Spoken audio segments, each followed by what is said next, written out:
Que legal que você está aí. Já estava com saudade. A aula de hoje é sobre Aristócles de Atenas. Você já ouviu falar? Provavelmente não, não é? Na verdade, ele é muito, mas muito mais conhecido como Platão.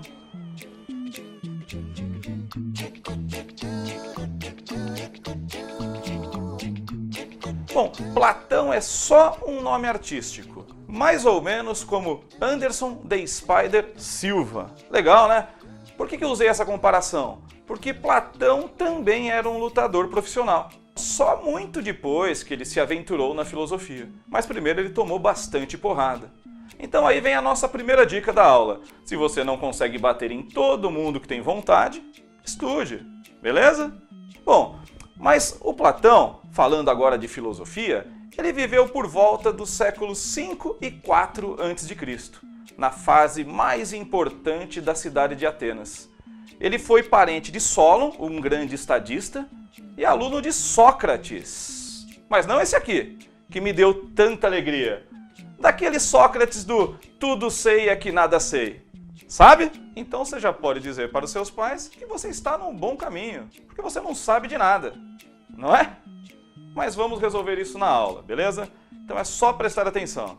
Já vimos que o Platão, então, na verdade tem esse nome por causa da luta. O nome dele verdadeiro é Aristócles. Ele foi aluno de Sócrates e professor de Aristóteles. O nome confundem, né? Aristócles e Aristóteles. Cuidado, porque isso vai cair na prova, beleza? Além dele ter sido aluno de um, professor de outro, ele também era de uma família aristocrática. Aristocracia, você sabe o que é isso, não sabe? Bom, evidentemente que eu não vou te responder tudo. A gente já combinou isso. Você vai parar a aula agora, sabe? Dar pause, apertar a barra de espaço, né? E vai responder o que é aristocracia. Pesquisa na internet, já que você tem ela... Pesquisa da internet, já que você está com ela em mãos. Anota aí, porque você vai precisar. Agora que você já pesquisou, vamos dar continuidade. Sendo aristocrata ou não, Platão tinha que arrumar alguma coisa para fazer. Bom, e foi justamente no contato com aquele professor que já falamos, o Sócrates, que ele vai desenvolver uma das maiores teorias de filosofia de todos os tempos. Parece complexo, não é? Na verdade é, mas você não precisa se tornar um filósofo para conhecer a história e o que escreveu Platão, beleza? Vamos dividir toda a sua teoria em apenas quatro itens. Teoria dos dois mundos, tá? Segundo, a gente vai falar sobre a composição de homem para Platão. Terceiro, a gente vai falar sobre o estado ideal para ele. E a última coisa, sobre alma. Ficou fácil? Então vamos lá. A teoria dos dois mundos. Vamos começar então. Mas espera aí, me faz um favor. Desliga o celular, pô. Senão não vai funcionar. Eu tentando aqui dar aula para você e você olhando o WhatsApp. Desligou? De acordo com Platão, existiriam dois mundos. O mundo sensível, esse do qual fazemos parte, que nos relacionamos com coisas e seres. Esse mundo que é material, em que sentimos as coisas, mas também é mutável. Esse mundo que é dominado pela aparência. Dá para entender, não dá? Só que tem um problema. Para Platão, essa aparência que tanto nos atrai, ela também é um obstáculo ao caminho da verdade. O segundo é o mundo das ideias. Um mundo imaterial, imutável e eterno. Mundo pelo qual Platão dizia que só era possível chegar através da razão. Nesse mundo, as realidades, elas existem por si próprias, independentemente do que pensamos e muito menos das coisas materiais. As ideias são imutáveis, imateriais e eternas. Por sua vez, as construções humanas, ou aquilo que a gente encontra no mundo sensível, aquele primeiro mundo, elas tendem a sumir. Por quê? Porque elas não representam a verdade do ser humano. Chegamos no segundo ponto da teoria de Platão, a composição do homem. Aqui também é interessante falar sobre a forma como esse homem chega ao aprendizado. Vai ser simples, porque você já conhece a teoria dos dois mundos.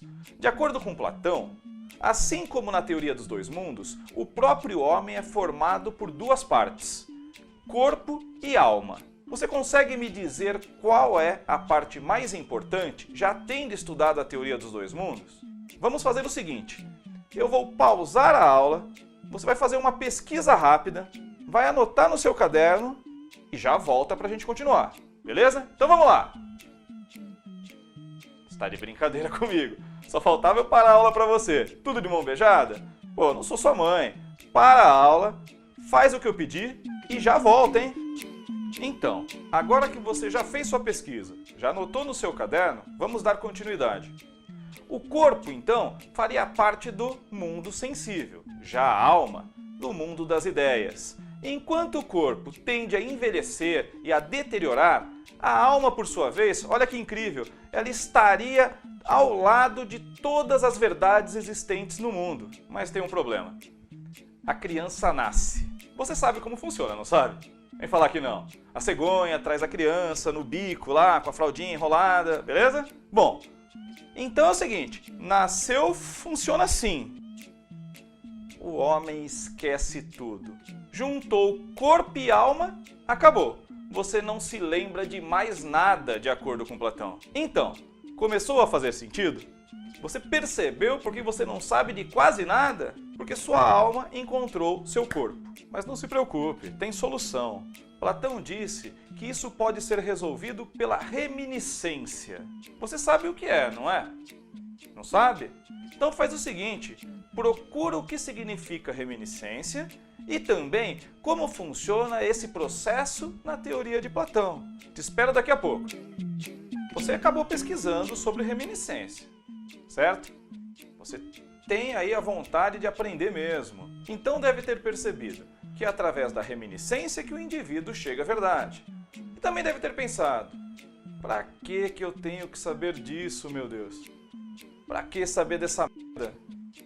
Não seria muito mais fácil continuar sendo burro? Platão diz que não. Platão acredita que é conhecendo a verdade que a sociedade se torna muito mais justa e, consequentemente, feliz.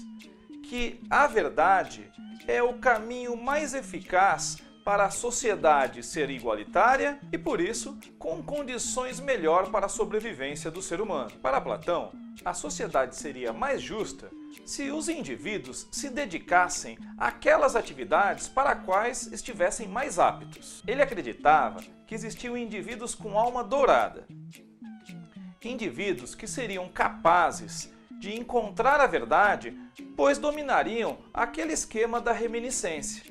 Evidentemente que ele falou que esses caras eram os filósofos, e por encontrarem a verdade, eles seriam os mais aptos a governarem, porque ao conhecer a verdade, praticariam sempre o bem, criando as leis mais justas possíveis. Platão dizia também que existiam indivíduos que possuíam almas de prata.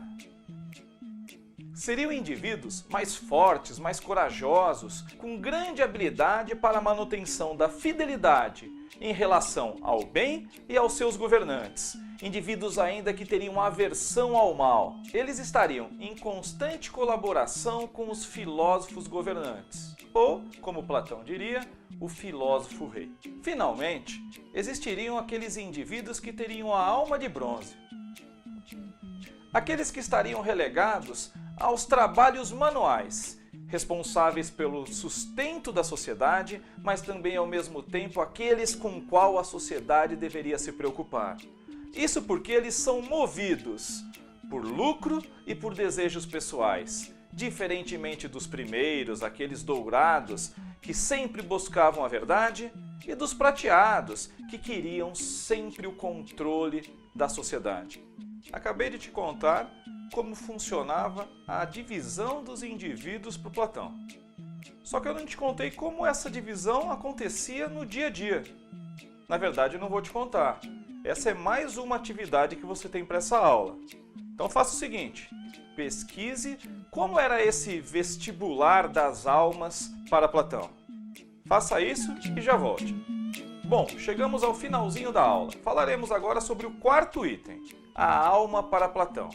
Esse é um conceito muito interessante e também importantíssimo para que a gente consiga compreender a composição do homem, o estado ideal e também a forma como o indivíduo chega à justiça. A alma para Platão se dividiria em três partes. A racional, que é aquela que se encontraria próximo da cabeça do indivíduo, a emocional, que estaria bem localizada na região do coração do sujeito, e por fim, a sexual, que estaria na região dos órgãos genitais do sujeito. Bom, cada uma teria uma condição, cada um teria uma finalidade. A racional, ela tentaria conduzir as outras duas partes em direção à verdade. O que é mais interessante para Platão, e provavelmente diferentemente do que a gente pensa, a parte emocional seria sempre conduzida pela racional. Para Platão, não teria conflito entre razão e emoção. O conflito estaria, e aí era o perigo, entre a razão e a parte sexual. Os impulsos individuais, os desejos carnais e as próprias necessidades do indivíduo fariam com que ele tentasse o tempo todo se dirigir para longe da verdade, buscando assim uma vida de aparências e impedindo que o indivíduo chegasse à alma prateada ou à alma dourada. Chegamos no final da aula então. Antes de fazer o resumo, seria interessante que você anotasse no seu caderno o seguinte: toda a teoria de Platão, ela é fundamentalmente voltada para as virtudes do ser humano. Ele sempre buscou um bom convívio entre os homens em sociedade. Anotou? Então vamos fazer o resumo. Na aula de hoje, vimos que na verdade Platão se chama Aristócles, que ele foi aluno de Sócrates e professor de Aristóteles, que é possível dividir sua teoria em 4 unidades: a teoria dos dois mundos, lembra? Mundo sensível e mundo das ideias. A composição do homem, corpo e alma. Juntou, esqueceu. Você fez o trabalhinho de reminiscências. Falamos também sobre o estado político ideal. Vimos nesse momento que 3 tipos de homens aparecem na sociedade: aqueles que têm a alma dourada, os filósofos governantes; aqueles que têm a alma prateada, os corajosos guerreiros; e aqueles que têm a alma de bronze, que são movidos por desejos pessoais e que realizam os trabalhos de sustento da sociedade. Finalizamos falando da alma. Vimos que cada parte da alma, a racional, a emocional e a sexual, tendem a puxar o homem para um lado. O sucesso ou o encontro da verdade só é possível quando a parte racional vence as outras duas. Tudo bem? Até a próxima aula então.